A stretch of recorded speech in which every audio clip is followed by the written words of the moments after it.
Hey everyone, Dr. Shook here. I hope you're doing well today.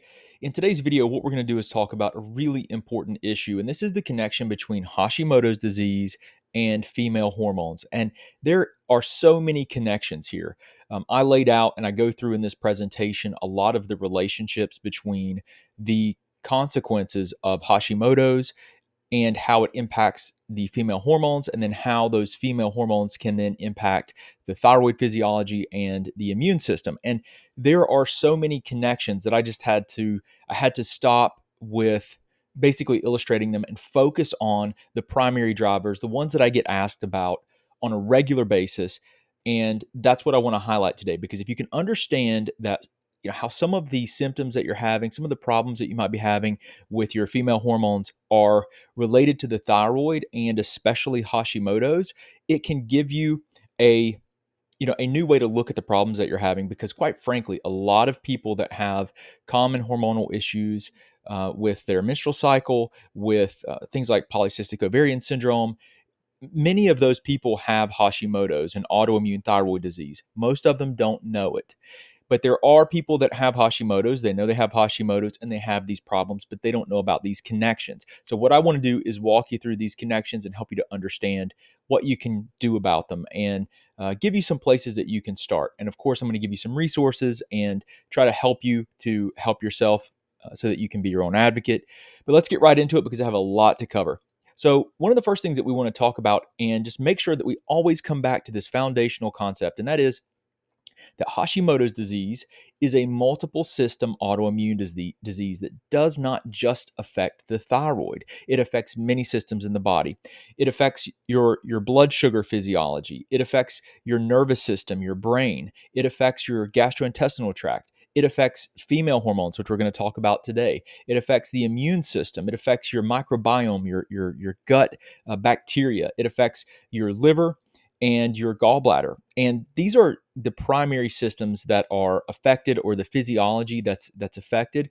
But it really has its tentacles in a lot of different physiology, and it's important to understand that, so that you're not just chasing symptoms and you can really have a better understanding of what is driving the problems that you're having. Now, today we're going to talk about female hormones and the connection to Hashimoto's.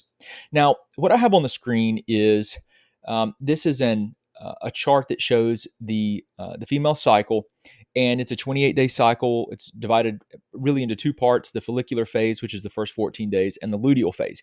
Now, I'm not going to go over this in great detail with you, but it's important to see that, like, right in the middle of your cycle, that, let's see if I can highlight this. Okay, so right in the middle of the cycle here, you get this spike in hormones. Okay, so you get this spike in your LH, which is luteinizing hormone, and the FSH, which is the follicular stimulating hormone. And so they stimulate basically ovulation to occur.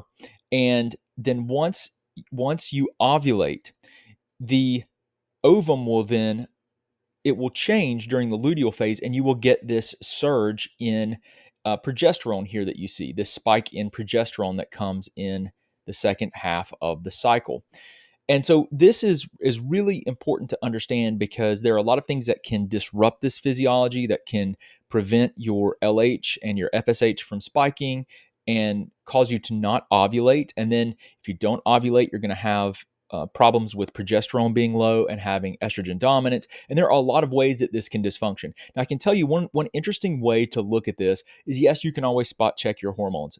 And if you don't know this, which you probably do if you're dealing with hormonal issues are extremely complicated, because the female hormones, because of the cycle and how these hormones change, it's hard to understand or know what you're seeing, what when you just take a snapshot in time. There is something called a cycle map that you can do. That's either, you can do them via saliva, like a salivary panel, where you do I believe it's daily collection for the entire cycle, and they map, and you can see on a chart these different hormones, and that you can do one that is salivary and one that is urinary. And what I'll do is, I will share a link to my lab shop so that if you're interested in that, you can just go there and you can get a cycle map. You can do it for yourself and you can see how it comes back. And it gives you can see if this pattern's occurring. Now, it might change month to month, right? Because what are the outside influences? So what you're seeing with your hormones may not be due to just a primary hormonal issue. It might actually be due to something like Hashimoto's or some of these factors we're getting ready to talk about. So let's get into the physiological web of Hashimoto's and the hypothyroid state that occurs and the female hormone dysfunction. So I just wanted to give you a little bit of an overview here. Okay, so we start with Hashimoto's autoimmunity, because we know what Hashimoto's is a primary autoimmune condition, not a thyroid problem, but the thyroid gets destroyed as a result of the autoimmune process, and that causes problems with your physiology of your thyroid hormone. And remember, your thyroid hormone, when you think about, hey, is my thyroid okay? It's not just how much thyroid hormone you have in circulation. There are 4 phases for every single hormone in the body. There's production, there's transportation, there's sensitivity at the cell, and then there's detoxification. PTSD. When you are just looking at your TSH, that's not even looking at any of these factors. It's an indirect measure of production. That's what TSH is. So that's not even your thyroid hormone levels. So you need to look at, in my opinion, I think you need to, especially if you're having problems, you need to look at your production. You need to look at TSH, total T4, total T3, free T4, free T3, T3 uptake, reverse T3, and thyroid antibodies. And if you want to get that panel, if you are, your doctor's probably not going to order it. 99% of you, your doctor will not order it because they can't justify it under the insurance model because it's a sick care model. And hypothyroidism in medicine has one treatment, and that's it. And that is thyroid hormone replacement. And what do they need to diagnose hypothyroidism? A high TSH. So they're in their mind, and listen, this is the standard of care. Your doctors aren't bad people. They're doing what they've been taught. And by the way, this method, just prescribing thyroid hormone replacement when your TSH is high, helps a ton of people. So don't get me wrong, but I want to be clear that it's an insufficient way to look at the thyroid, because there are so many other factors that can cause you to feel like crap, even though your TSH is normal, your total T4 is normal, because the rest of the physiology has to be considered. You need to look at other markers. So without further ado, we got a lot to cover on this slide. So let's start with Hashimoto's autoimmune reaction and hypothyroidism. This process can disrupt female hormones. Now, one of the things that this autoimmune and hypothyroid state can do is it can impair your FSH release. So that's your follicular stimulating hormone. When that is impaired, it's going to be lower. Your FSH is going to be suppressed. And that means that it's not going to trigger your follicle development. Okay, so that follicle that needs to develop for you to have your normal cycle may not develop. And if this occurs, then you're going to have disruption in your estrogen production. And so when that occurs, that can lead to, when you have that impaired FSH, it leads to impaired follicle development, and so you're going to have trouble releasing the egg, right? So releasing the follicle, being ovulation occurring. Okay, so that means that second half of the cycle too is going to be disrupted because you're not going to have the progesterone production. Now, this can lead to abnormality in your menstrual cycles, infertility, and miscarriages. So a lot of people are dealing with infertility. I'm going to do an entire series of videos on infertility pretty soon, but I've got a lot to go through still with Hashimoto's, so it'll probably be another month before I get to that. I'm going to go really deep on infertility because a lot of people are dealing with it, and it's not just the woman. It's not just the woman. So it's important to understand there's a lot that you can do. There's a lot more than just IVF that can be done. There are a lot of things that need to be looked at and that can make a huge difference. So thyroid is one of those, obviously. So the next thing that Hashimoto's and this autoimmune reaction can do is it can create impaired ovarian FSH receptor sensitivity. So when your pituitary gland makes follicular stimulating hormone, or FSH, it gets in circulation and it goes to the ovaries. So when it gets there, though, the cells of the ovaries that are actually responding to the FSH, the hormone, they with the higher inflammatory load or with hypothyroidism, you get a diminished response at the receptor level. So even though the FSH is normal, you may not be getting the stimulatory effect. Okay, so what that does leads to, again, abnormal menstrual cycles, infertility, and miscarriages. A third thing that Hashimoto's can do is it can impair your luteinizing hormone release. Now, you need this to actually trigger the ovulation. So obviously, if you can't trigger ovulation, no ovulation, and then low progesterone in the second half of the cycle. And that can lead to abnormal menstrual cycles, infertility, and miscarriages. So you can see, like, even if you're checking these hormones like at a particular point in time when you're expecting them to be more stable, it doesn't give you a really clear picture. I'm telling you, I've worked with a lot of cases of dealing with hormonal issues and trying to sort through it and make sense of it can be very difficult. I find that the cycle map is something that's pretty helpful, but sometimes you get a cycle map back and you just like, okay, it's abnormal. What's causing it to be abnormal? And you have to look at these underlying driving factors. Like, okay, if you know that there's autoimmunity, or there's a chronic inflammatory response, or there's a thyroid issue, and you know that there are if there's an immune system issue, then you have to look at immune triggers, because you need to do everything that you can to dampen and remove the things that are stimulating the immune response and driving an inflammatory response in the body, because that could be disrupting this physiology. And then I mean, there could be hormonal exposures. There can be um, circadian rhythm disruptions. You might have issues with um, your sleep and wake cycles that could be disrupting your hormonal physiology. There are a lot of potential drivers here. So rather than just looking at the hormones and trying to make sense of it all, you have to understand that the body is is a complex integration of multiple systems that all influence one another. This is a systems biology approach. So you have to look at everything. And what ends up happening is, for a lot of practitioners, and I get it, it's what I want to do too, to try and make sense of it, they exclude a bunch of stuff. They exclude everything that they can, and they focus in on a few things that they can measure and that they can try to control. And then they put together a treatment plan, and they prescribe whatever they're recommending, and then they observe what the change is, like on the next visit, or uh, that's typically the cycle, right? It's assess, treat, assess.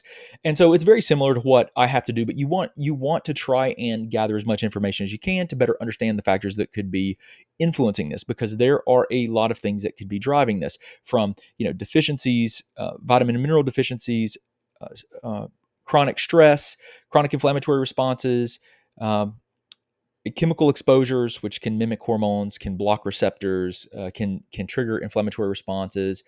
So many things, so many things can drive this. And then you have to look at the genetics and the familial connection. So, like, what was it like for your mother? What was her experience like? And you want to absolutely consider that family history, because that can be very helpful in trying to make more sense of what's actually happening. So another thing, when you have all these factors driving into this abnormal menstrual cycle, this creates dysmenorrhea, so painful periods, which are awful. Painful ovulation, and everything that can come with that just can be horrible. So these are really common ways. Well, I will say common, but these are common ways that Hashimoto's will tend to drive these problems. Okay, there are other connections I want to talk about, though. So another thing that can occur is that Hashimoto's, this inflammatory response and this hypothyroid state that can occur, can also cause liver detoxification to be impaired. Now, technically, it's not called liver detoxification. So it's actually called liver biotransformation. So if you're looking in the scientific literature and you're like, where's detox? Well, it's not in there. It's going to be biotransformation, phase 1, phase 2. And then when the liver breaks down compounds, typically makes them water soluble, so they can be eliminated by the body in your feces, your sweat, your urine, and a lot of these will get put into your bile. So your gallbladder will then release your bile into your digesting food in the small intestine, and then that is, there's a lot of stuff. There's a lot of things in the bile salts, but there's also some of these metabolites of these broken down. Anything that the liver is trying to detoxify, whether it's hormones or chemicals you're exposed to, it gets broken down, it gets put into the bile, and then it can also be, again, urine and sweat, but also in the feces, and the bile carries it. So if you have problems with your gallbladder, which technically I refer to a lot of times as phase 3 detoxification, because you have to be able to get it out of the liver through the bile, and if you can't, then that's going to create a problem for your ability to detoxify. So Hashimoto's, the inflammatory process, can disrupt liver detoxification pathways, put an increased burden on it.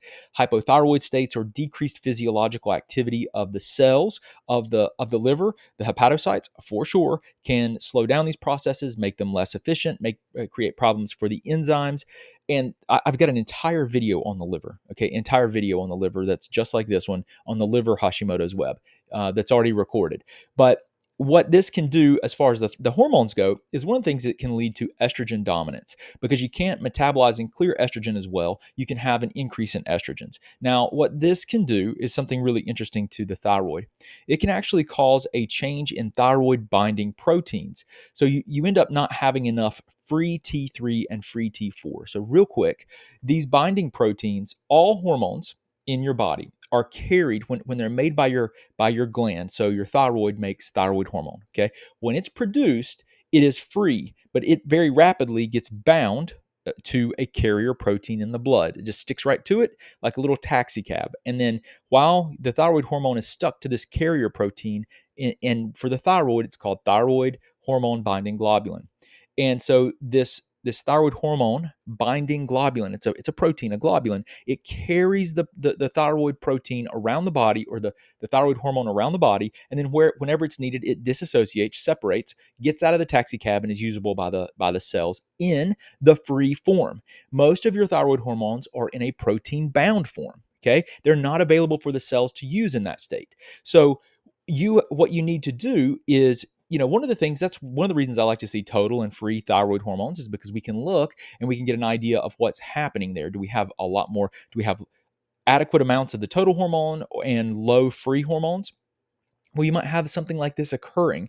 Now, there's a few other markers like you can check, something I'll talk about in a second, but this can throw off your free hormones. And if you don't have enough free hormones available, guess what? You still feel bad, even though TSH is normal, total T4 is normal, maybe even total T3 is normal. Everything looks normal, except these binding proteins are attracting and holding on to more of the hormone in circulation, so you don't have enough free to stimulate the cells. That's a problem. And what that results in is, we call that peripheral thyroid metabolism disruption. So basically, you don't get adequate stimulation to the cells of the body. The thyroid hormone does not stimulate the cells because you don't have adequate metabolism in those tissues, meaning the thyroid's not stimulating them adequately. And what this can do is, this can actually, because your immune cells literally have receptors for thyroid hormone. And if you don't have enough thyroid hormone, every single cell in the body needs it. If you don't have it, the immune system can actually dysfunction, and you can get activation of lymphocytes, which is basically an overactive immune response. And guess what this can do? Feeds back into the autoimmune process, or immune dysfunction. So you want to consider these things too. So one of the things that I like to look at for estrogen dominance potentially is, I like to look at the T3 uptake to see if the T3 uptake is high. If T3 uptake is high, it can be a sign of high testosterone. If T3 uptake is low, it can be a sign that this is occurring, that the estrogen dominance is occurring. That's one of the ways to get an idea. Another thing is to look at sex hormone binding globulin, which we'll talk about in just a second, which is the carrier protein for your estrogen and your testosterone, for your sex hormones. So we'll talk about that in a second, because it's also important. So this is an important cycle. So these are all kind of vicious cycles that can occur, that can drive hormonal imbalance, and then also Hashimoto's, and some of the pathophysiology that we see associated there. So they can promote one another. Now let's go back to the liver detox, okay? Not detoxing optimally, and branch off and talk about a few more processes. So one of the things that can happen is, if your liver cannot clear and metabolize hormones, you can get an accumulation of cortisol. Cortisol is your stress hormone. When cortisol is high, it can be very problematic. It can break down your barrier systems, promote an inflammatory response, create all kinds of issues. So the cortisol accumulates, and the cortisol can drive chronic inflammation. It can drive cortisol resistance and increased or elevated cortisol. And that's because if it can't break down the cortisol and you're still making cortisol, then you may end up with an excessive amount of cortisol in circulation. Now, this can drive the inflammatory response. This can create negative impacts on the liver. This can cause impaired bile release, and that can lead to nutrient deficiencies. When you don't have adequate bile release, you may not absorb vitamins A, D, E, and K. You may not absorb. It can create problems for the gut in general and for the intestinal barrier, and that can create issues with malabsorption of other vitamins and minerals like B vitamins. Now, if you have malabsorption, that can lead to problems with normal neurotransmitter production. It can disrupt physiology many different ways, obviously. But one of the things it can disrupt is the HPA axis, which is the hypothalamus. It's a central structure in the brain, pituitary gland, and adrenal axis. This is a feedback loop that the brain uses to produce cortisol. This can you can have disruption in this feedback system, and basically it creates a lot of issues with your adrenal axis, your brain adrenal axis, and this can disrupt Hashimoto's. And there are several different ways that high cortisol can disrupt feedback loops of the hypothalamus pituitary thyroid axis. So it can feed into dysfunctional thyroid state. It can suppress the immune system. So you can see, just looking at this, that there are a lot of physiological pathways that can be affected, and the liver obviously is a pretty important one here. Now, but the liver, in a lot of ways here, when we're looking at the liver, it's not like the primary starting point, though, right? I mean, it is actually occurring because of the inflammatory process that's occurring from Hashimoto's, the poor thyroid hormone physiology. But sometimes what ends up happening is, when I'm working with people, is you try to understand as many things as you can that are going on, and you so people will have inevitably Hashimoto's plus five other things that are occurring. And what you try to do is put together the simplest plan possible to address as many things at once as you can without making it overwhelming, because a lot of things are occurring. So you try to focus on the bigger problems first. And sometimes supporting the liver is absolutely an essential piece of the puzzle. Now, continuing off of the liver here. Okay, so the liver consequences just seem to go on and on. But one of the things that can occur is that you get this reproductive hormone dysregulation. And so what can happen here is, we talked about how the liver can't clear estrogen or metabolize estrogen. You can get estrogen dominance. Now, this is a little bit more on estrogen dominance. I just didn't have a place to put it at the top of the diagram. So estrogen dominance can then lead to and this is documented in the scientific literature too, estrogen dominance can lead to impaired FSH release, so not triggering the follicle development and disrupting the cycle. And so estrogen dominance can interrupt and disrupt the pituitary hormones that actually signal your cycle. So this can also increase estrogens. Remember how I showed you at the top, estrogen dominance can lead to an increase, I said at the top, with the thyroid binding proteins, and that can cause problems with having enough free thyroid hormone in circulation. Well, this also happens when the estrogen goes up. If it's high, it can lead to increased sex hormone binding globulin. So this is the little transport protein, does the same thing that the thyroid hormone binding globulin does for the thyroid, but the sex hormone binding globulin, often referred to as SHBG, the acronym, it transports estrogen and testosterone. So when it's high, guess what?